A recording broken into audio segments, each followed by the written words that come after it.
사도행전 9장입니다.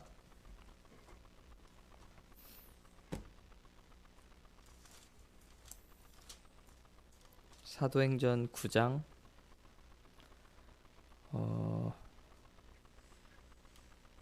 1절부터 6절 교독하겠습니다. 사울이 주의 제자들에 대하여 여전히 위협과 살기가 등등하여 대제사장에게 가서 다메섹 여러 회당에 가져갈 공문을 청하니 이는 만일 그 도를 따르는 사람을 만나면 남녀를 막론하고 결박하여 예루살렘으로 잡아오려 함이라. 사울이 길을 가다가 다메섹에 가까이 이르더니 호련히 하늘로부터 빛이 그를 둘러 비추는지라. 땅에 엎드려져 들음에 소리가 있어 이르시되 사울아 사울아 내가 어찌하여 나를 박해하느냐 하시거늘 대답하되 주여 누구시니이까 이르시되 나는 내가 박해하는 예수라. 너는 일어나 시내로 들어가라. 내가 행할 것을 내게 이를 자가 있느니라 하시니 아멘.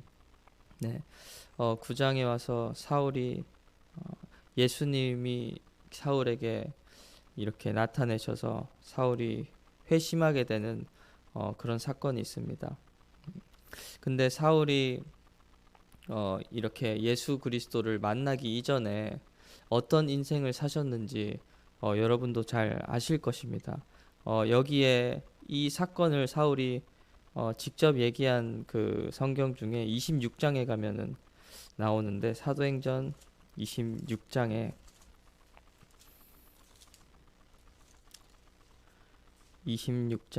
10절부터 15절입니다. 같은 사건을 이야기를 하고 있는데 10절부터 15절도 한번 교독해 보도록 하겠습니다. 예루살렘에서 이런 일을 행하여 대제사장들에게서 권한을 받아 가지고 많은 성도를 옥에 가두며 또 죽일 때 내가 찬성 투표를 하였고 또 모든 회당에서 여러 번 형벌하여 강제로 모독하는 말을 하게 하고 그들에 대하여 심히 격분하여 외국 성에까지 가서 박해하였고 그 일로 대제사장들의 권한과 위임을 받고 다메섹으로 갔나이다. 왕이여 정오가 되어 길에서 보니 하늘로부터 해보다 더 밝은 빛이 나와 내 동행들을 둘러 비추는지라. 우리가 다 땅에 엎드러짐에 내가 소리를 들으니 히브리 말로 이르되 사울아 사울아 내가 어찌하여 나를 박해하느냐. 가시채를 뒷발질하기가 내게 고생이니라. 내가 대답하되 주님 누구시니까. 주께서 이르시되 나는 내가 박해하는 예수라.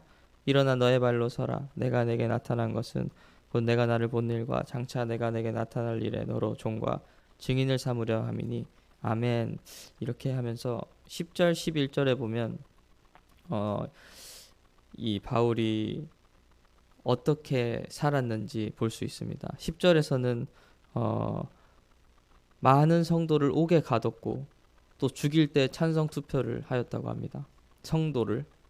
11절에는 회당에서 형벌을 주고 그리고 강제로 모독하는 말을 하게 했다고 합니다. 그러면 예수 그리스도를 모독하는 말을 하게 강제로 시킨 것이죠. 바울이 이 회당에 가서 예배를 드리고 있는 자들, 주의 말씀을 함께 나누고 있는 자들에게 가서 그들을 형벌하고 예수를 모욕해라, 모독해라 이런 말을 하게 하는 그러한 인생이었다는 것을 우리가 볼 수 있습니다. 그리고 앞장에서 역시 나왔을 때도 스데반이 순교하는 상황에서 바울이 그곳에 같이 있었고 또 거기 있던 자들은 바울 앞에 옷을 내려다 놓으면서 사울이 그 자리에서 권한이 있는 자였을 것이 분명한데 스데반을 죽이는데도 앞장서는 그런 모양을 볼 수가 있었습니다. 그러니까 보통 쓰레기도 보통 쓰레기가 아닌 것이죠. 성도를 죽이고 잡아놓고 그리고 지금으로 얘기하면 교회에 찾아와서 예배드리고 있는 자들에게 예수를 모욕하게 하고 형벌하고 그리고 잡아다가 옥에 가두고 죽이고 이런 일을 했던 사울이었다는 것입니다. 우리에게는 굉장히 신앙의 정수를 볼 수 있는 바울로 기억되고 있지만 회심하기 전에는 이 사람은 그런 사람이었다는 것입니다. 만약에 우리에게 이렇게 행하는 자가 있다고 한번 상상을 해보십시오. 교회에 와서 박해하고 때리고 예수를 모욕하게 하고, 그러면 우리는 그 자를 저주하지 않겠습니까? 저자를 없이 해달라, 저자가 확 죽어버리게 해달라. 그리고 스데반이 죽는데 또 일조를 한 사람이었습니다.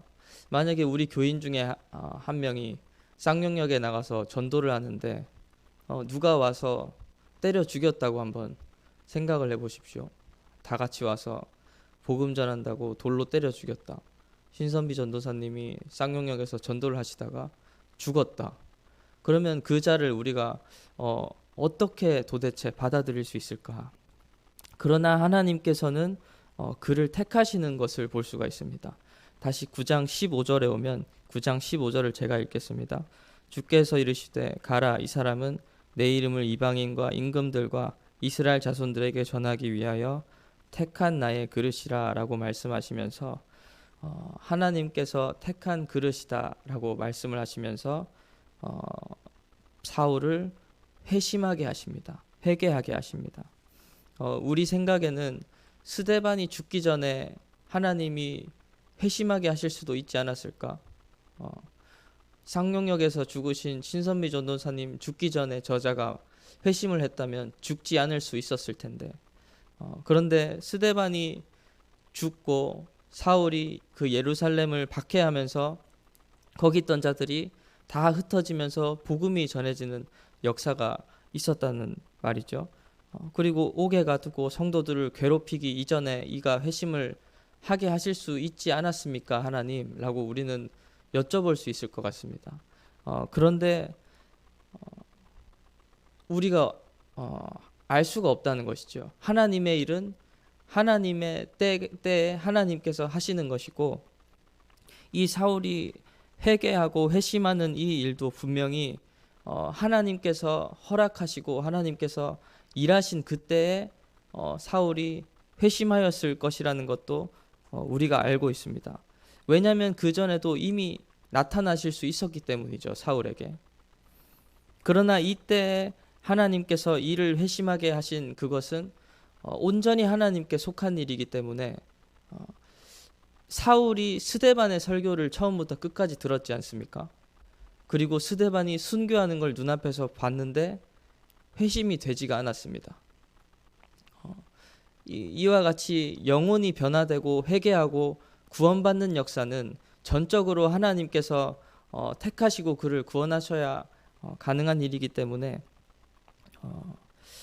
영혼이 변화되는 그것은 하나님께서 온전히 하나님의 주권을 가지고 하신다라고 말할 수 있을 것 같습니다.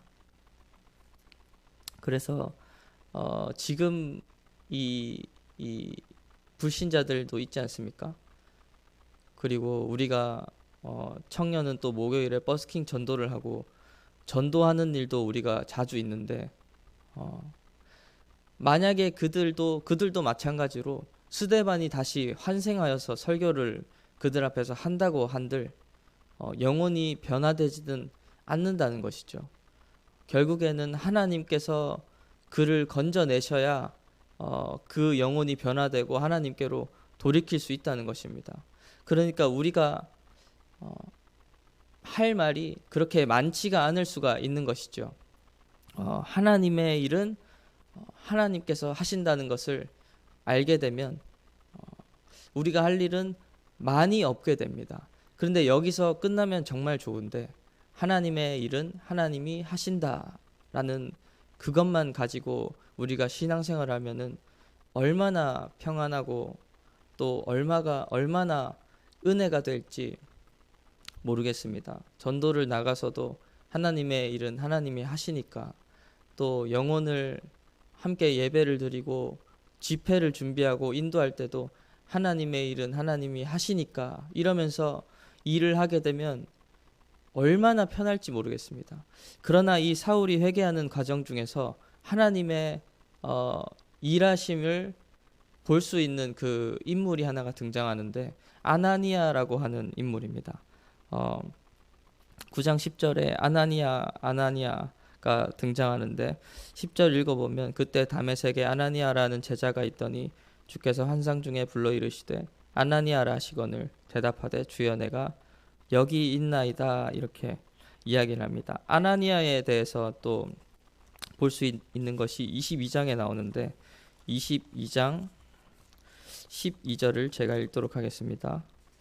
22장 12절을 읽으면 율법에 따라 경건한 사람으로 거기 사는 모든 유대인들에게 칭찬을 듣는 아나니아라 하는 이가라고 합니다.